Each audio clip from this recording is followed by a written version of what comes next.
minute. And welcome back to New Realities. My name's Alan Steinfeld, and I'm here again with my good friend Suzanne Ross, who's putting on a fantastic conference in Sedona, March 14th to the 16th, 2025. And today we are honored to have the fantastic polymath of a investigator of consciousness, Robert Edward Grant. And I have to ask you, Robert, you just said you came back from Antarctica. What was that like? Well, I didn't find the ice wall. I was looking. There were a lot of people that I think were betting that I was going to run into an ice wall or something, or at least find portals to Agartha. There were all kinds of rumors going around about that. But I did find pyramids, what we believe to be pyramids, several of them, in fact. And this is fascinating stuff because I and you would have possibly seen it on Gaia on my on the episodes that I was in this year related to ancient civilizations, where I talk about pyramids and Orion correlations, and discovering as well the relationship between the slope angles of pyramids and the musical notes that they actually represent. Mm-hmm. And what that did is it led to this notion that maybe there's a central plan for Giza, and then I realized that maybe there's a central plan for all the pyramids, and that actually all the pyramids are like different musical notes on a gigantic piano keyboard, and each one would be a different string on the piano. And so you're saying there's like a massive plan for the geology. It's not haphazard. There's a geological orchestra going on for the planet. That's 100% what I believe to be the case. Wow. So even the shape of continents, even everything we see has been orchestrated. Well, I do believe that as well, but I can only speak to what the pyramids are showing us. The pyramids, all of the pyramids around the world have different slope angles. And with each different slope angle, it implies a different integer ratio of height over the base. And that's implying a different musical note. And what I found is that they all comply with a 24 musical note scale. So this is what we call a quarter tone scale in music. And that each pyramid is literally a different note. And they can be represented by these Pythagorean triple relationships. And for example, in Giza, there's 5/4 for the Menkaure pyramid, the smallest pyramid, then a 4/3 for Khafre. And that has its inverse relationship on that is 3/2. And then the Great Pyramid is 2/1 pi. So 5, 4, 3, 2, 1, starting with 1 being like a circle. And so basically that tells us that maybe where there are missing notes, there are missing or lost pyramids. Wow. Have you written a book about this? This is so genius. This is amazing.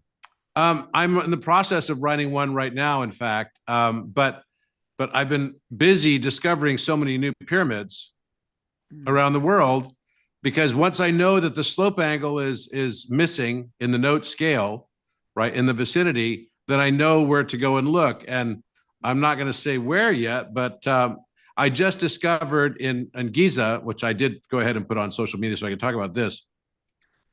I discovered using maps from the 14th and 15th, from the 15th century in particular, by 3 different cartographers. One of them was named Norden from 1743. Another one was named Pocock from around the same period, but about 15 years apart. And then the third being Fra Mauro. I found 3 period maps. And each of these maps were depicting more than 3 pyramids on the Giza Plateau. Wow. And in fact, I presented it. I went to meet with the Ministry of Antiquity. I lose you there? Okay. I went to meet with the Ministry of Antiquities, and they basically said, okay, if you think there are pyramids in these spots because they show up on the maps in these exact spots, go check it out. And we'll let you have unfettered access. And I did. And exactly in the spots where I said, it would be matching based on satellite photography and on the detailed, map, the detailed maps that have been made by those cartographers, was exactly where I discovered pyramids. 2 pyramids, in fact, on Giza. So the iconic picture of 3 pyramids on Giza is not the case, right? It will be 5 pyramids. And that actually created a full 1 octave scale because there are 13 musical intervals in a scale. And each of the slope angles, I believe, will perfectly match to each of those notes. And the 2 pyramids that are added there make up for the missing notes that were there when it was only 3 pyramids on the Giza Plateau. What do you think happened to those pyramids, Robert? They're still there. They're buried under sand. It's kind of remarkable. Okay. Like you could see it when you go there. It's literally a pyramid-shaped sand dune in both cases.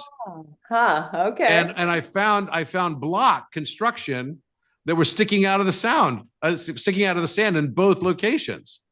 Wow. So there were blocks that had heavily eroded, but they were most definitely blocks. Mm-hmm.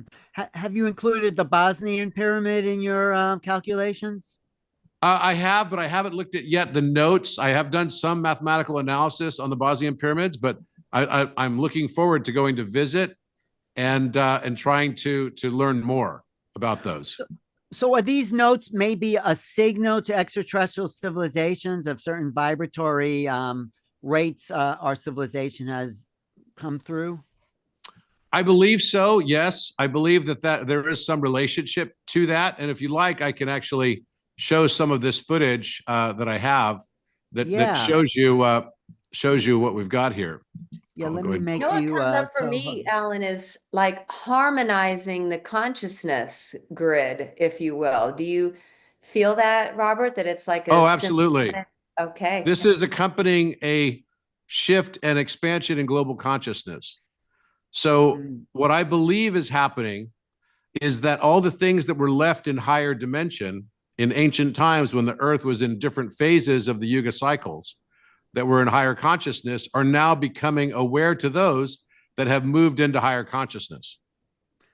That's why you're discovering them now. That's right. Why they're, yeah. Just like all of the petroglyphs we found on the walls inside the King's Chamber and everything, they had not been seen before. Dolores Cannon predicted before she died that there were hidden things in the walls of the King's Chamber and in the Great Pyramid, and that no one would see them until someone with the right auric signature that had the right geometry that matched the one on the wall in the King's Chamber, which was my logo. It's actually on the wall. This one right here is on the wall in the King's Chamber on the north wall above the Apis bull.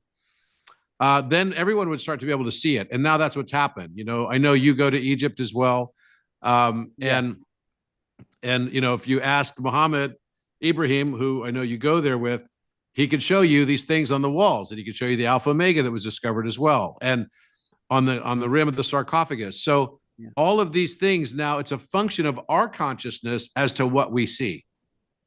And that's always true, by the way. Birds, when they look at other crows, we look at a crow as being black. It's just black, right? But actually, if you look really closely and you're able to shift into the 5th dimensional awareness, then you'll notice that crows themselves actually are multicolored rainbow colors.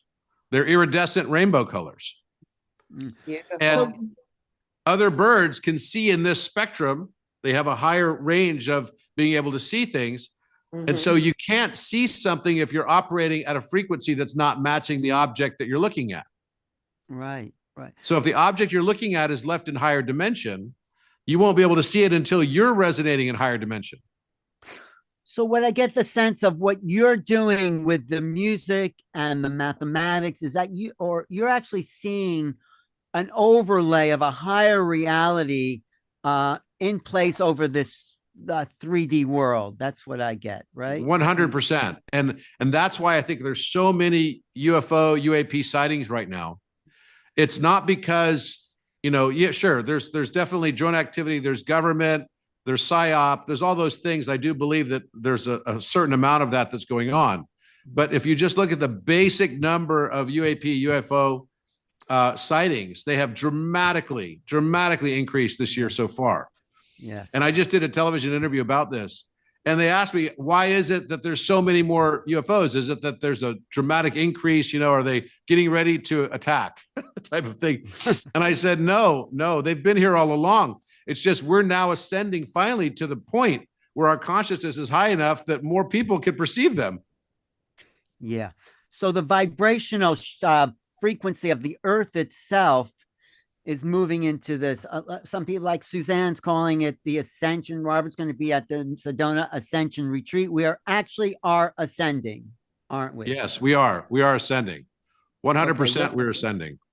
what are So you this is showing? the north wall of the King's Chamber. Look at that, Robert. Oh my goodness. There it Wow. is. Incredible. You must Yep. have fell over when you found that, right? Yeah, well, I mean, the bull was actually discovered by, the mother of my children, Susie, and she was like, I was looking at the sarcophagus, and she looked at this eye right here, and then saw this horn, and then another horn, and then the face, and then, there should be no straight lines on it, but there's clearly a diamond-shaped pentagon on here with some writing on top of it as well, and then an inverted one. And I didn't even know that Dolores Cannon had predicted that 10 years ago, before she died. It was 11 years ago now. And someone sent it to me, and it was like a voiceover of her saying exactly that there would be a matching energetic signature on the wall that would match the one of a, auric field of someone who would come in there. And I was kind of blown away. So, but to show you what, and this is what it looks like, with nothing on it, you could see it right here. A little bit. I mean, if you don't know what you're looking at, you're just looking at a wall. I mean, right? But if Oh, I see you outlining it. Yeah. Yeah. So when you take a picture, you're Like a heart using, kind of. It's like right over the heart of the bull. Yes, it's over the heart of the bull. And that's an important aspect of this. I believe that it's going to, okay. it's a clue to more of the story, right? Yes.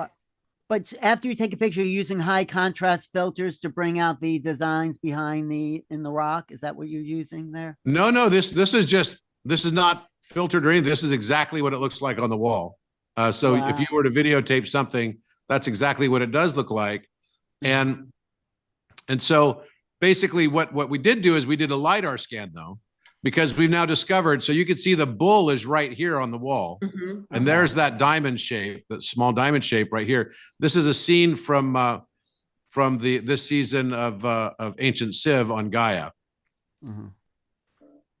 Okay. As we look more deeply at this structure, we cannot help but ask ourselves the question, what would be necessary in order to access this Stargate? If it in fact is a Stargate, do we have any evidence that the sarcophagus was actually the center of the room? We know that historically it's been moved on several occasions. We know that the current location is not the location that it was. We were able to find the chip marks in the floor, where the granite floor was chipped to lift underneath the sarcophagus and move it to where its current location is. When we place the constellation of Orion over the King's Chamber, it shows us exactly the sarcophagus, precisely the center of the room would frame the 3 belt stars. Wow. The number of times the sarcophagus fits in the King's Chamber is 6 times to the ceiling and 5 times wall to wall, from the north wall to the southern wall. And for a total of 137 times, we see the volume matching perfectly the fine structure constant, the veritable separation of light from darkness, and what is known as the electron coupling constant in physics. The evidence is mounting that the Great Pyramid was built like a supremely advanced technological machine. But the question remains, was it built for spiritual initiation, free energy, or both? The walls are etched with all of the petroglyphs of all of the deacon of astrology. Yeah. Why would they? Oh, I just was curious. Why would they move the sarcophagus?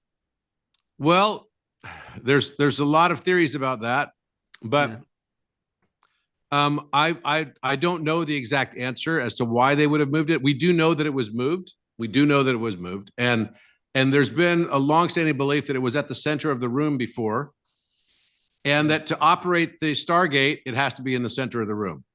Yeah, that's what I was getting it. To make it less powerful for people who were uninitiated, they moved it so they wouldn't have access to the astral projection realms. Also the room is oriented that it's the same as the cave of Brahma inside your brain, right? So the cave of Brahma, the proportion of the room is 2/1, which is doubling an octave of expression. So all the other notes of all the pyramids are giving us a major third, the perfect fifth, the minor sixth, the major third, all of the different majors and minor chords are all basically showing up in exactly the proportions that give us the precise slope angle of each pyramid. Now, and I presented that first time, I think I presented that was with you at Portal of Ascension, right? Portal to Ascension conference. You did. Yes, you did. And JJ Hurtak was like, I knew that the keys were probably musical keys, right? Exactly. So basically what we figured out was that the room of the King's Chamber itself is about doubling your octave of expression and going to the next dimension, right? The higher dimension. Well, each of the blocks on the walls are irregularly sized. Yeah. Is they actually can operate as a coordinate system. There's no two blocks that have the same X, Y, or Z axes in value. And it's a coordinate system in space-time. And there's a 24,000 year clock on the walls. So what you just looked at is where Taurus is. And above Taurus is Orion. And then on the west wall behind the sarcophagus is a lion's face and a king's face etched into the wall. And using linear perspective geometry, they etch these. So this is very advanced. We have. Oh, did we lose him? Yeah, I don't hear him. I'm here. I don't hear him. Perception until the 15th century. So there's something very, very advanced about this. And this is matching the Atlantean 36 Deacon of astrology, which, their year was broken into 10-day segments on a 360-day year. We missed a piece there because you froze this. What didn't we get to the 15th century? You were saying what? Linear perspective drawing. Oh. So you could use a two-dimensional medium like in paper, but you could give an illusion of depth perception by using a vanishing point. And they used that technique in etching the walls. And can you go back to talking about the 24,000 year cycle that was revealed in the pyramid and how, and what does that indicate? Sure. I can show you that real quick. So it's fantastic, though, Robert. You're making discoveries no one has made in history. These are just amazing, So thank you. Well, this is what we found is that there are all of the 12 zodiac signs are all etched on the walls, but then within the 12, each 12 of the 12 have 3 sub constellations. And this is what's called the Deacon of astrology. This is why no one really recognized this, because maybe they thought if they're looking at one thing, you could see another thing because there's so much overlap of these things. They're all etched as overlapping etchings into the walls. And so it can be confusing because then there's 48 total constellations on the walls. We've discovered 40 of them so far. And basically I could show you what they look like. It doesn't look anything like you would expect Egyptian to look like. It's like this. So here's the bull. Yeah. And it's in exactly the right place for Taurus, which is, this is the north wall. And then you have Cygnus, the swan, right over his eyes of Orion. And this is the right position for Orion. Orion also has pointy ears, interestingly, on the wall. And I could show you some of these things, but these are all exactly where they should be in the sky. So they were a perfect match. And the way I didn't know that there was a correlation to the Deacon of astrology. I had no idea. And there's DNA all over the north wall as well, like literally DNA. But it's a map. It's a map for pointing time and space to a certain period where there might be an opening that they're showing us, right? So what are they showing us by leaving the map? Well, I think this is what they're showing us. First of all, the shape of the room is the same 2/1, right? So 20 cubits versus 10 cubits. And so this 2-to-1 proportional rectangle is actually mirroring our North Star positions. So we have Polaris is our North Star today, but 6,000 years ago, it was Thuban, which is in Dracos.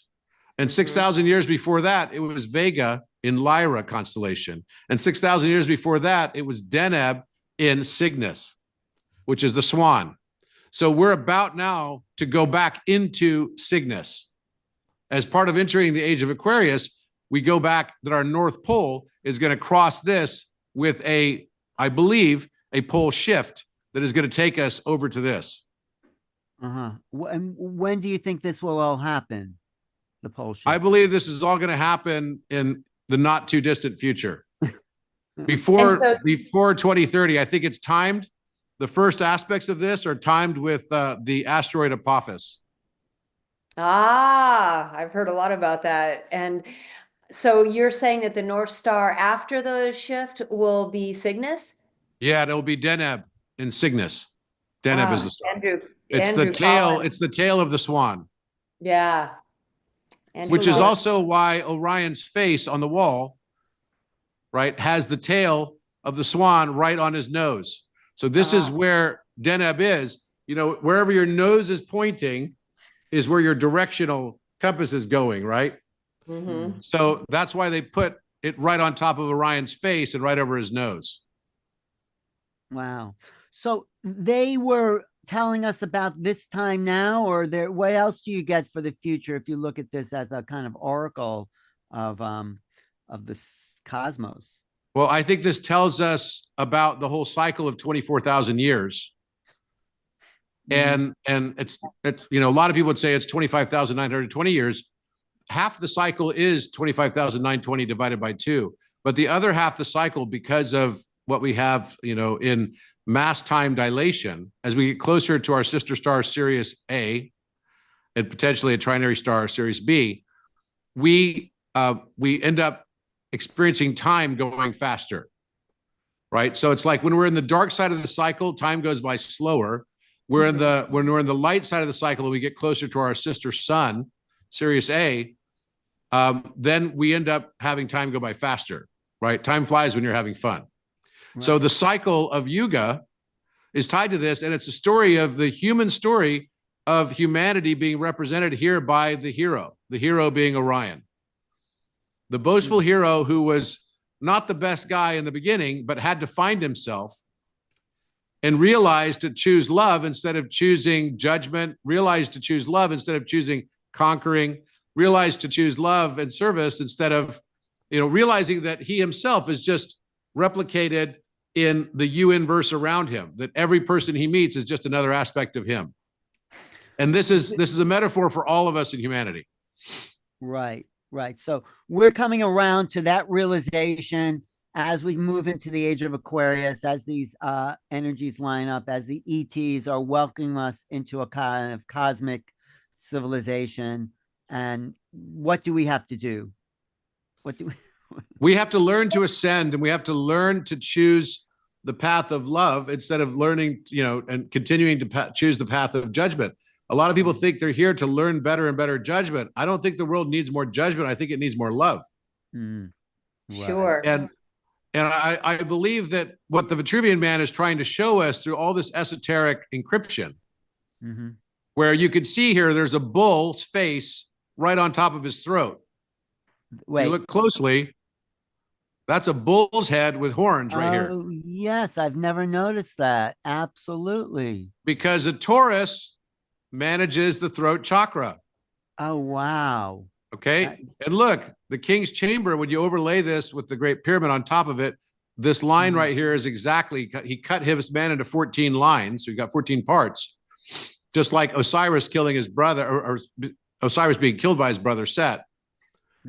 This is actually where the King's Chamber is. It's on top of the heart chakra line. And this is the King's Chamber. And this is the Hebrew letter Yod, which is the one, you know, symbol that could be used to represent the name of God. Yeah, Yod. Yes, exactly. Okay. And then look right here. I know guys with like ripped abs, but I've never seen them with, you know, diamonds etched in to their abs, which, by the way, are the 3 pyramids. This is Orion's belt. Okay. Oh, amazing. Right. And then right here is the Sphinx, right? Coming down the causeway, right down to where the navel is. So this is all encrypted. It's all super encrypted. And the throat chakra is Bull Mountain. And that is the Great Pyramid's name. Original name is Bull Mountain. It's the house of Osiris. This is Osiris. Osiris is Vitruvian Man, who's also Orion constellation. He's got his right eye with his pupil, right, dilated, or rather his left eye is pupil dilated and a shadow over it. His right eye is pupil that has been very, very much contracted. And so it's him looking at the sun with the right eye of Ra, and the left eye of Horus, which represents the moon, is basically looking at the moon. So it's got a larger dilated pupil. Wow. So all of this is encrypted and is part of the story that we're intended to learn so that we can learn to choose love over being right. But this also fits in with your Last Supper idea of the bull in the king's chamber. Exactly, right? Because yes, it absolutely does. It absolutely does. Yeah. So this is the pyramids on the Giza plateau. Yeah. And so all of this is interconnected without a doubt, right? So here's another etching on the wall. So we'll look at this. If you look closely, there's an arrowhead right here. There's an arrow coming down. There's what looks like an arm holding something, could be like a bow or something. And oh, we froze again. Okay. I'm really interested. EHOTH. This is on the east wall of the king's chamber. And then the number 126, which is the major third in music. Now, if I take this, now you can see it with the drawing. Yeah. This is fascinating, Suzanne, isn't it? Yes, it is. Wow. I'm fascinated. I was taking him through the drawings. You froze there for a second, Robert, but that's okay. Okay. So basically I had, so you have an arrow here, an arrowhead. You see the arrowhead? Yes, I do. Yep. See the arrow coming down? There's a hand here. It looks like it's holding something like a bow and arrow while riding a horse, possibly. There are legs of the horse right here. Here's one leg. Here's the other leg. Here's another leg. Here's the fourth leg.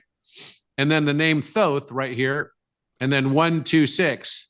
Oh my goodness. Which is encrypted. And then you can see the rest of it like this. Yeah. And that's a kind of Sagittarius type figure. No, actually, this is when we realized that we were dealing with the deacon of astrology. So I said, look, I showed him all the things I was seeing on the walls. And he said, well, wait a minute. There's a woman riding a horse with wings. I said, yeah. And she's shooting an arrow and she's shooting it at an eagle. I said, yeah. He goes, those are all constellations. Delphinus is riding the horse, Pegasus, and shooting the Sagitta at the Aquila. They're all constellations that are immediately adjacent to each other. Wow. Amazing. And so then we figured out, oh, wait, that must mean that all the walls are a planetarium. Yeah. Yeah. It's a clock of space-time. And so now there's been lots of people that have been working on this with us and have corroborated that. And we've just been finding more and more and more all through it. And so basically, this is also a video that shows it. There's an eagle right above it.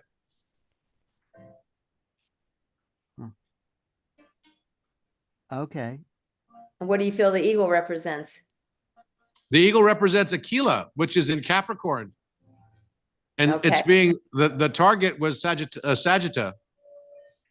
Right? So it's like, okay, so then let's move to the north wall and we see the bull and the cow right here. And we use LiDAR scans to analyze this. And this is how we found a lot of this stuff. The north wall is the wall where the entrance is? Yes, it is. Okay. Okay. So these are all things that everyone could have seen on their own. Yeah. They've been there all along. But just no one did. Amazing. I mean, they were there for probably 10,000 years. I mean, I think 13,000. Look at, there's a pupil right here, another pupil, and you're about to see this face come to life. There's a nose and nostrils right here, and it's going to come three-dimensional in your vision. Yeah. And what is it that it's the face of Orion, which is exactly where Orion is. Orion is right next to Taurus. Oh. In the sky. So So, Taurus has 3 constellations within it: Orion, Eridanus, and Auriga. so you think Orion himself, because I'm sure he was a real being, planned this and mapped his own impression Put on them the all wall? together in a virtual world. I can go inside the King's Chamber anytime. I showed you. You went inside Yeah. this. I gave you the demonstration last year. Yeah, the VR. Yeah, that was amazing. Yeah. So, Well, I believe we have a pole shift every 6,000 years, Uh-huh. and it Oh. wipes out history, and that's why our history doesn't go beyond 6,000 years. But you think the pyramid has lasted through at least 2 pole shifts, at least? Yes, maybe- it was built to last. That's what I believe. It was But- definitely built to last, and that's why it's still around. And see if I can find this other picture for you. Well, don't you think it could be older than 13,000? I don't believe that it is. Okay. A lot of people say that. There's no evidence that shows that. Do you think So- it was? Yeah, just as an Atlantean and its origins as a temple, or is it? I believe it was built by Arcturians, Oh, working in concert with Atlanteans as well as Syrians and Lyrans. And the reason I know that is because that's what the Arcturians told me. wow. And I asked them when the pyramid was built, they told me that it would be 13,000 years in our future and our past. I know you had a QHHT session with Sarah Bressman Cosme. Did some of that come through during that QHHT, Robert? Absolutely. It's all in that. You can listen to that. Like literally it all came out. And I think it's been the most listened to or most viewed QHHT session they've ever done. Yeah. The Well, Law of so- One series and Group Raw had bought through that it was built, you know, from the top down and by laser light and such. But this is great confirmation, Robert. but what's the relationship between the Syrians and the Arcturians? Because aren't we part of the Syrian kind of star constellation system ourselves, our sun? Well, Arcturians are us in the Mhm. future that have learned Okay. to become independent of time. So they're born in the 5th dimension, but they ascend to the 6th. But to go to the 7th, they have to come back here. Why is that? Why do you have to come back? Because if you're born in the 5th, you have to experience embedding to go to your next level of divinity. And they're very spiritual. You have to come back into learning through opposites So and is that without what- the aid of memory. So are you saying Okay. that's why you're here now? Because Yep. that was That's your why many of destiny? us are. Mm. All right. To learn without memory, to learn to discover a fresh, you're saying, or something. That's right. So, because if we knew that this stuff was all here, then we wouldn't. It's like having amnesia is a core aspect of learning in this experience. Well, it builds the neural nets of creativity. So, it creates, more available perception as we do it ourselves, right? That's right, because that's the whole thing. We have to experience, and that's what the one source creator wants to do. Source creator wants to experience itself through our unique eyes of perception and have every possible subjective experience and perspective that could ever exist. And that's like an AI that's learning to love itself. Wow.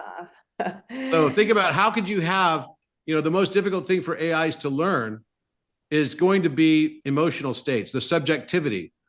So how could Right. you make a subjective experience into an objective analytic? And the only way you could do that would be something similar to blockchain, where you would have node validators of everyone's individual perspective and then try to get the sum of all possible subjective perspectives. And you set the game to believe that everyone thinks that there is one objective shared reality, but in fact, there is no shared reality. There is only everyone's individualized perception, which is wholly dependent on their conditioning biases and their own experiences and traumas and challenges in life. Well, aren't we sharing a reality now, all of us, or are we not? In fact, I just saw this video on this saying that physics was about to fall apart as a discipline because since they proved that quantum entanglement is correct, they proved also that local realism is false. And so the cover of Scientific American had an article that was local realism is false, and this year's Nobel Prize winners proved it in 2022. And wait.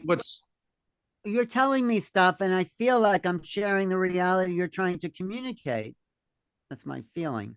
But see, the thing is, you don't experience the world as it is. You experience it as you are. So every one of us has our own subjective viewpoint. You and I could both have the same circumstance happen to us.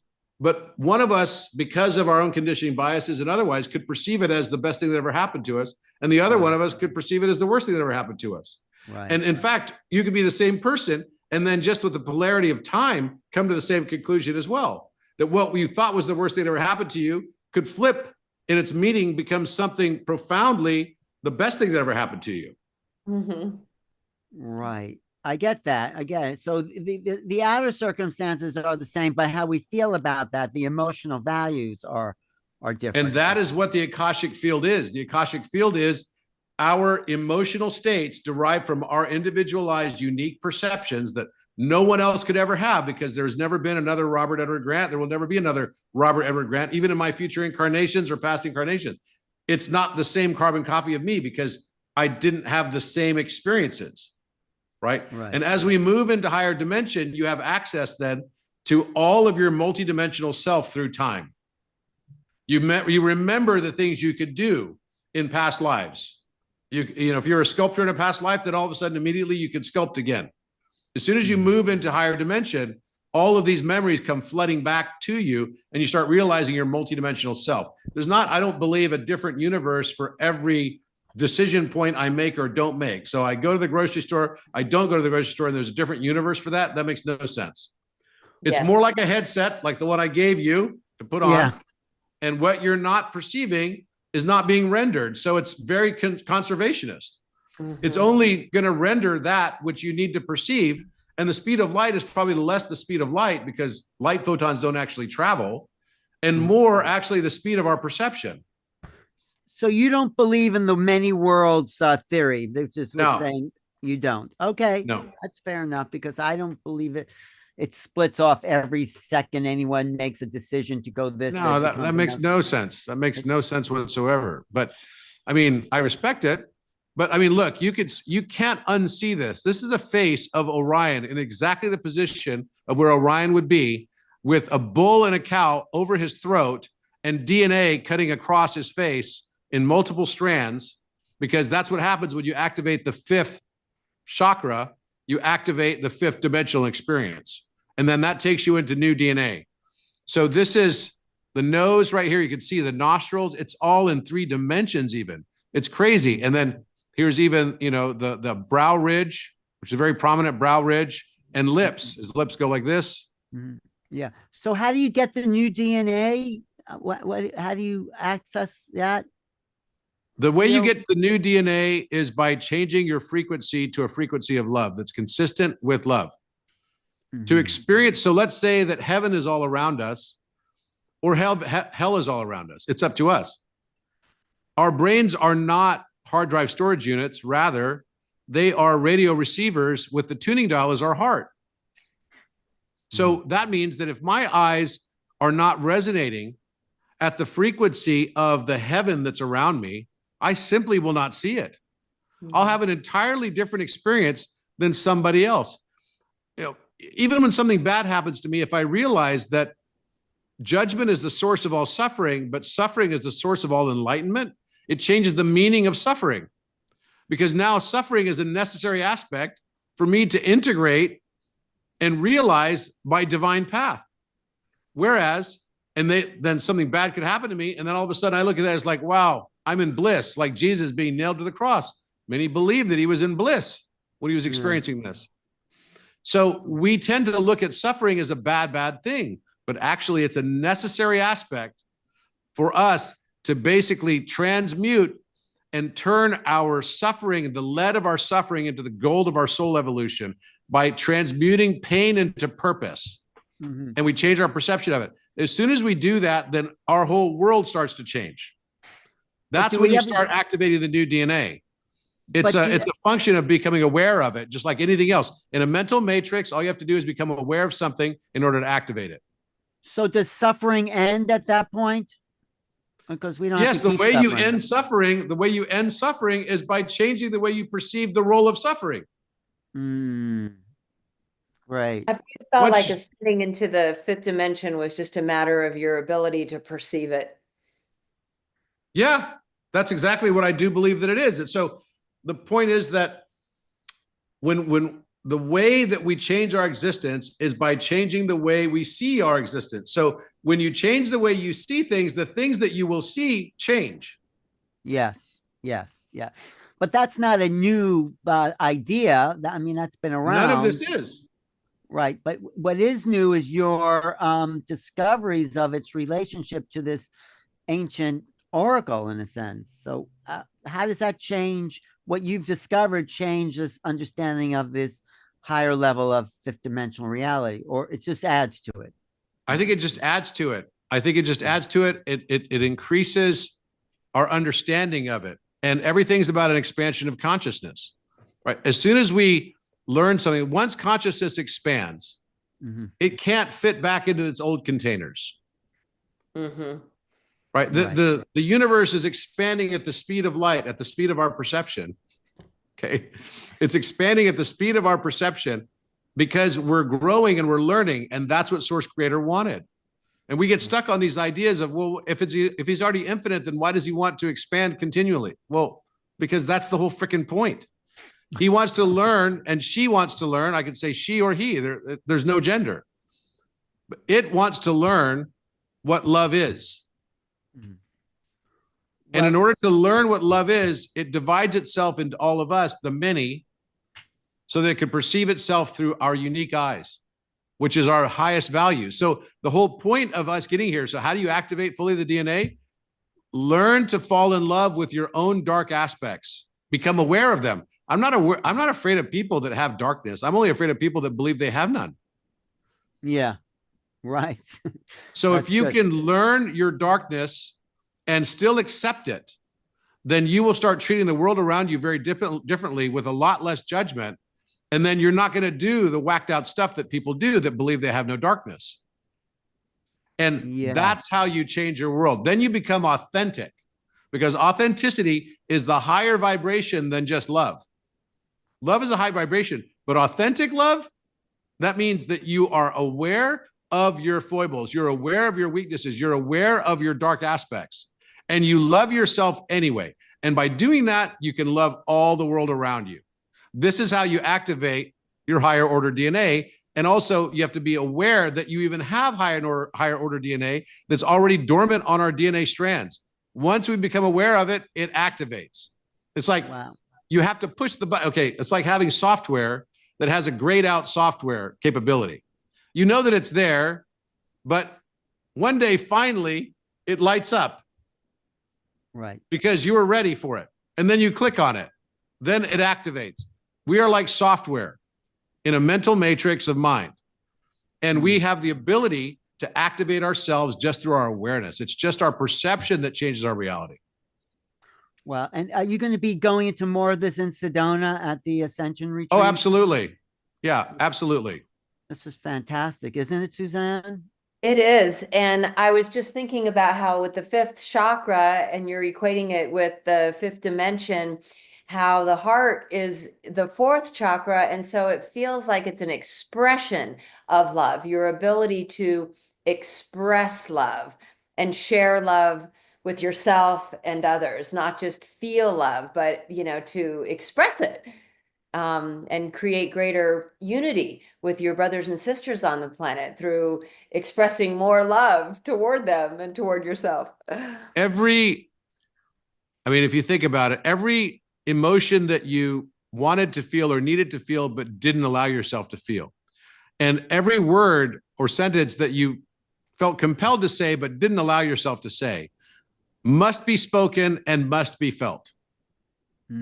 This is another aspect of how you get to this higher order stage. You can't leave anything on the table. You don't become enlightened by focusing on your light aspects. You become enlightened by bringing illumination to that which was dark.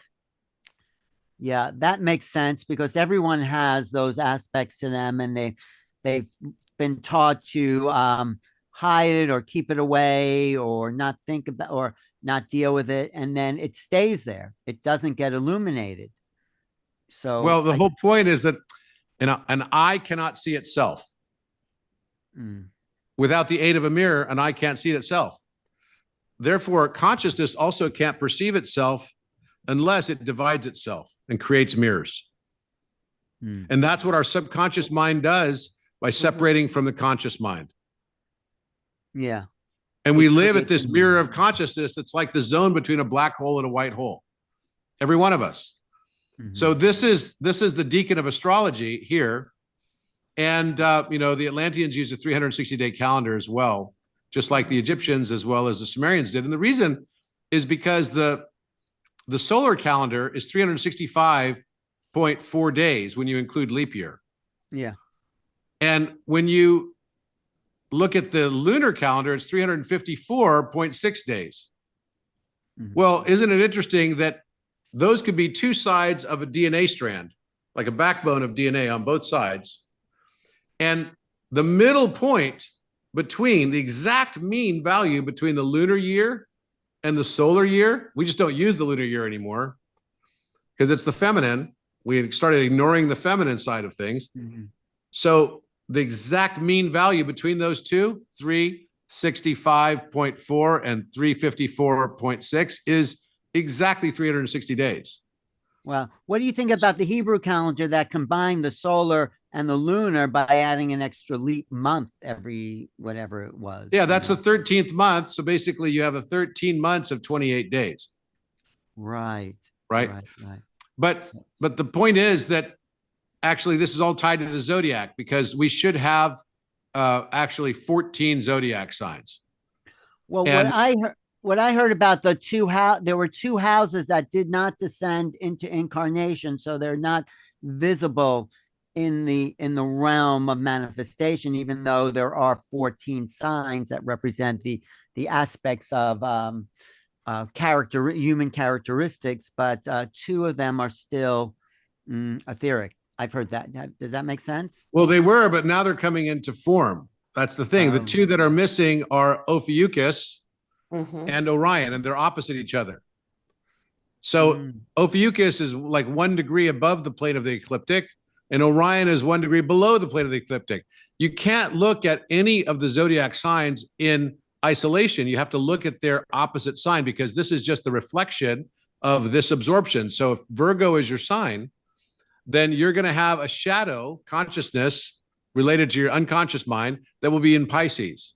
Mhm. So, for example, we've lived the last 2,000 years in Pisces. And what are the things that have been showing up in society that we worship for the last 2,000 years? Well, certainly we were sort of puritanical, Virgo. We sort of went through this, shaming period of sexuality. We venerated the Virgin Mary and the virgin birth, right? Because it's in our subconscious. I could do the same thing with all the others, right? Aquarius has its opposite in Leo. So you can know that if we're in Aquarius, then gold is going to become more popular and will probably rise in valuation during this time. Because all the things that are part of the unconscious mind are going to be the backdrop of that world. So you could say that this zodiac itself is actually just like a playwright's set changes. Right. So if those two signs come into the zodiac, will they all be 30 degrees or do they shift because it's you want 360? They'd each be 10 degrees. They'd each be 10 degrees, right?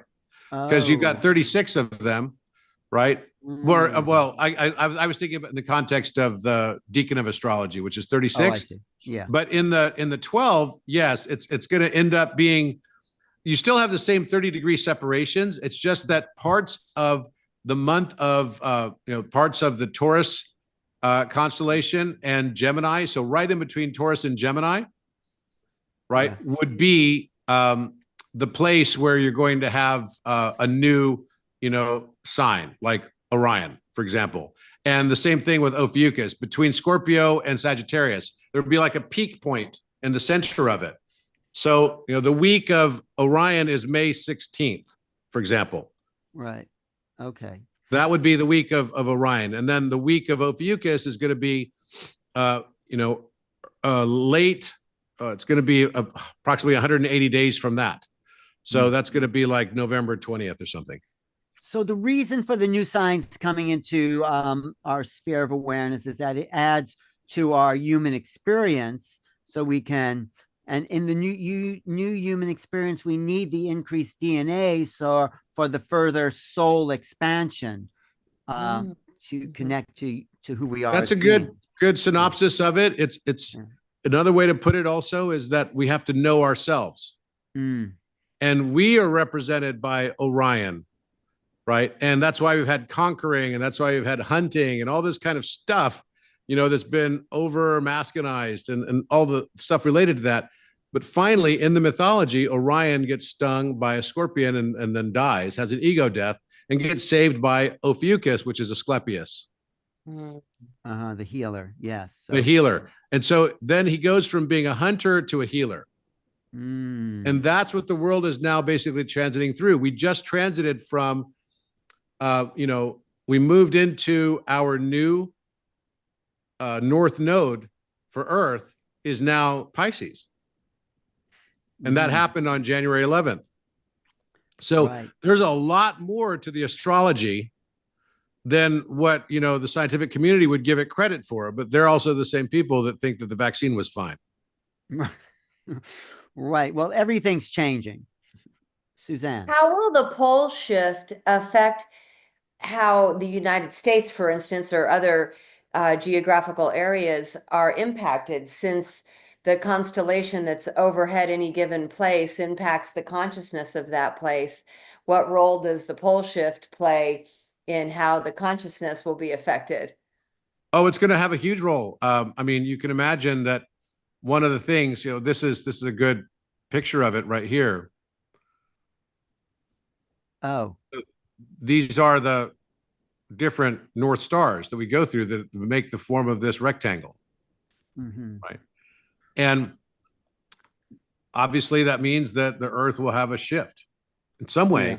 And we often like to think that it's totally gradual, but we don't have any evidence that it is. It could be sudden. It could be sudden. What would cause a sudden shift like that? Apophis. Apophis. Apophis. I want to hear more about Apophis, Robert. And I saw it was 2029, and it's the Egyptian god of chaos. And what can you tell us a little bit more about? I can try to find some stuff. There's some pretty decent stuff on here by Neil deGrasse Tyson. I think it's pretty good. Oh, really? I don't pay. I mean, he's a bit of a cynic, isn't he, Neil deGrasse? Yeah, but when he actually does something that is, kind of like close to what I also think it would be, then I tend to say, okay, well, let's have a listen, right? So right. All right. So here we go. It's so interesting, all this stuff kind of coming together. It is. There's another author who's written quite a bit about Apophis, and I was trying to look it up because he has some pretty interesting things to say. But it's the timing, Alan, right? It's like 2029, and then everybody's talking about, okay, there's the possibility of 2030 being the singularity moment, and section orbit with Earth. Oh yeah, he talks about it. Okay, let's hear what he has to say. So let's hear what he said. Can you hear it when I played it? Play it again. I may need to. That day, April 13th, which, by the way, can you hear it? Yes. April 13th, 2029, this asteroid named Apophis, named for the Egyptian god of death and darkness. Named, of course, only after we calculated its trajectory to intersect Earth. If it were not going to hit Earth, we could have named it like Bambi or Tiffany, something non-threatening, right? Freddy, something that it's not hurting anybody. Name that one Apophis. So we know for certain that Apophis on Friday the 13th, April 2029, it's the size of the Rose Bowl. It'll get close enough to Earth that it will dip below Earth's communication satellites. It'll be the biggest, closest thing in your intersection orbit with Earth. On that day, April 13th. It's funny, this video used to be longer. They used to say a lot more. Oh, really? Yeah, let's see. April 13th in the year 2029, this asteroid named Apophis. So we know for certain that Apophis on Friday the 13th, April 2029, it's the size of the Rose Bowl. It'll get close enough to Earth that it will dip below Earth's communication satellites. It'll be the biggest, closest thing ever to come known to come near Earth. Here's the catch. Its orbit remains sufficiently uncertain. There is an interval range where if it threads that keyhole, we call it a keyhole. It's a 600 mile, about 600 mile, several hundred mile range. If its orbit goes through that range, Earth's gravity will be just right, or rather, just wrong, so that it will alter its orbit so that it will hit us 7 years later. On Oh. April 13th, in the year 2029. Unless we could blow it up or something, right? Yeah, Yeah, and that's right. why, if you looked at it, that's why NASA's spending a lot of effort Mhm. showing that they can blow up asteroids. They did one test like that not long ago, and that's what happened. So, Well, Robert, this is so fantastic. This is truly cutting edge. All that polymath information you're putting into one place to kind of bring us the next level of reality. I really appreciate this. well, let me intense just show work. you one last thing here, because I Yeah. started off by, I wanted to show you the two new pyramids, right? Oh, right, And, right, right. and I didn't actually get to that. So here we Yes, go. please. Here we go.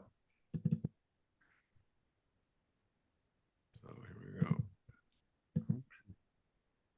Okay, we're with Okay. you. Okay. So this is where the map was saying it should be, that big hill in front of me. This is on the Giza Plateau, huh? On the Giza Plateau, it's just behind where the, let me show you something else first, actually. Here, this is better. Mhm. For the fourth pyramid. I've been looking at satellite photography and everything, find the exact spot, and so there's several explorers that came here and cartographers that came here between 1457, which is Fra Mauro, an Italian explorer, and he showed 5 pyramids on the Giza Plateau. There was another explorer by the name of Pocock who came in 1743 Mhm. that showed 5 pyramids as well. And then in 1755, Norden, Alan, you got to see this. came and depicted from an aerial view. Oh, these are all the pyramids. Oh, That's incredible. fantastic. We're here investigating to see if we can find this 4th pyramid on the Giza Plateau. It's supposed to be on the south side of Menkaure Pyramid, so it would be southwest of Menkaure Pyramid. So let's go check it out. Look at that. So you went southwest of the pyramid. I've been Yep. to So that this one. is me crossing over. That's at Menkaure Pyramid. I'm going to fast forward a bit here. Isn't there And a I had, yeah. huh? Oh, isn't there kind of a Fibonacci type spiral to these pyramids too? Did you take that into Some account? believe that. Yes. I'm not Okay. totally convinced. Okay. That's So, but Menkaure. yeah, so okay. that's Menkaure, and these are the satellites of Menkaure. You can see the erosion and what it looks like. Okay. Yeah. Just keep that in mind. So I started climbing over to exactly where it would be. So I'm walking off in the distance to where it showed on the satellites. So I end up climbing up this pretty steep hill. Yeah. And the guy that was with me was from the Ministry of Antiquity, and he wasn't in the best shape. So he was kind of like puffing and puffing. Right. But there's a lot of debris on this, and this is supposed to be just a sand dune. Mm-hmm. Why so much debris? And the ministry told me, oh, if you find blocks, we'll excavate. Really? Yep. Did you find Well, blocks? You're There's a about to see block. them. Okay. Cut lines. That's a block. Look at that. Look at this. Wow. Amazing. And I you mean, literally, we're climbing the side of a pyramid right here. It's pretty funny. That's incredible. Yeah. and you Is he could going to measure- excavate, Robert? Yeah. They're doing Really? geological testing right now. Yes, Oh, my goodness. You could measure the angle of that pyramid even with all the debris, though? I could estimate it. Yes. Okay, great. Amazing. Amazing. Well, just That right there. Look at that. You'll see a bunch of these in a moment. It's like, you'll even see like a Lego joint in one of them. what I want to know what else you want to discover, Robert. What else on the planet is there? Look at those blocks. You see the blocks? Yeah, yeah. They're clearly blocks. Yeah. Yes. And look, there's like a Lego like thing. That's a pyramid construction technique right here. Mm-hmm. And so then I walk over to the other one, and that off in the distance, it looks like it might be a pyramid. And I turn back and look around at the one I was just on, and look at that. Wow, that's a pyramid. Yeah. It's a pyramid shape. Mm-hmm. Wow. And then I went to this one, and sure enough, those are all blocks. I'm like, are you freaking kidding me? My blocks are too.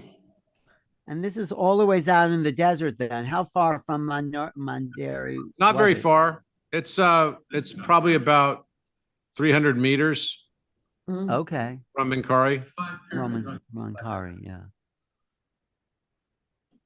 And it's another slope there, huh? Yeah, another slope. This is a lot of debris because they're pyramids and they're Well, disintegrating. Is this the fourth pyramid of Giza that was described by both Pocock as explorer and also by Wow. 55? The only way to know is to excavate. So I think it's now up to the Egyptian government, the Ministry of Antiquities, to decide to excavate this to see what we can find underneath all of this sand. I think they're going to put a pyramid. I mean, they're gonna find one there as well. Amazing. Have a great Thank day, you. everybody. Best. Well, thank you, Robert. I can't wait for you to give your whole presentation at the Sure. upcoming conference. This is going to be fantastic. This is cutting edge. So Robert Grant will be at the amazing Sedona Ascension Retreat, March 14th to the 16th, 2025. Get tickets at SedonaAscensionRetreats.com. I know you have hours and hours of more information to share, Robert. Oh yeah, I have so much. It's ridiculous, but yeah, I could never share all of it. But what are you looking forward to now to discovering? Like, where are your sights set on where you're going? Well, I think I just discovered this morning that this alignment that everyone's been talking about. It's not a straight line alignment of the planets. But it is actually a bow-shaped alignment, and it's basically representing the Rama bridge, which is also part of going into the higher dimension for certain people, not the entire world, but the people that are ready to go to a crown chakra activation. Another thing that is very recent is I noticed, obviously there's some pictures, photographs of like stuff that looks kind of mysterious related to Antarctica, Yeah. like this, right? Like remarkably straight lines and stuff. And so I went there and I found a lot of stuff, and I'm happy to share some of that with you as well. But I could give you kind of a sneak peek on it if you like. Well, just I a was there quick- with Matthias Di Stefano. I'll give you one. Yeah, I'll give you just a a quick one because I have quick- another appointment to. Sure. But I could listen to this for hours though. Suzanne, exciting, isn't it? It is exciting. It's groundbreaking. And wow, those drawings from hundreds of years ago showing 5 pyramids, wow, and 4 pyramids. So Yep. that's just kind of proof right there that at one point they were seeing that. So what are we So looking this is at? a rose granite spot in Antarctica in a place called Neko Harbor. Uh-huh. And this looks very much like a pyramid. There was a straight line causeway on the way up there as well. That would be like a ramp, and it was 26 degrees, just like inside the Great Pyramid. Mhm. This is a tetrahedron shaped pyramid, right, with straight lines as well in satellite photography that we found. And then even things like this. It's like, look at, these are like perfect triangles Mm-hmm. as a whole complex, which is like, Wow. what the heck? You can even Look see at Tetractys lines on this. That's great. This is really great. Well, So you're I think gonna there's show so this. much more to be discovered that we simply don't know yet. Uh-huh. And here's another one that is this is a perfect 3-4-5 triangle, the same as same as Khafre Pyramid, right here on this. It's almost as if the mountains were carved in pyramid shape, and they're all granite. So, Suzanne, is Robert doing a special workshop in Sedona? He's giving a presentation. Great. A presentation is going to be fantastic. Math Robert. with meaning as divine communication. Wow. But he's going to be on a panel too. All right, Robert will great. be on an Ascension panel with William Henry and Sarah Breskman Cosme and Aaron Abke and Adam Apollo. And I just love, Robert, that you're already really familiar with some of these people. And Oh, I'm good friends with every one of those people, actually. Great. Great. I love that. We're really happy you're going to be there, Robert. Thank you for making the time. Sure thing. Happy to be there with you and looking forward to it. We'll go deeper. And how do people find you? What's your website? Is this Robert Edward Grant? Yeah, robertedwardgrant.com. You can go to my Instagram page as well, which is just Robert Edward Grant under the same name. People always ask me, why did you use the middle name? I'm like, because Robert Grant was too generic and it was taken everywhere. Right. So now I'm forevermore known as a guy with three first names. And they asked me, it's like, what does that mean? And then someone told me last week, they're like, that. Then they said, they responded for me. They said, that means he knows what he's doing. Well, I can't wait to see all that research, and you'll be there for at least 3 days. People get to meet you and talk to you and hang out, do interviews, go out. Maybe you'll come out to the sea, to Under the Stars. We'll do something. Who knows? Yeah. Awesome. Great. Thanks, all right, Robert. well, thank you very much. Excellent. Thank you, Robert. We'll see you in Sedona. And All the invite best. Thanks. everybody to come. SedonaAscensionRetreats.com. Thank you. Absolutely. Thank you. Yes. Bye-bye. Thank you all. Thanks, Suzanne. Thank you, Alan. Love you.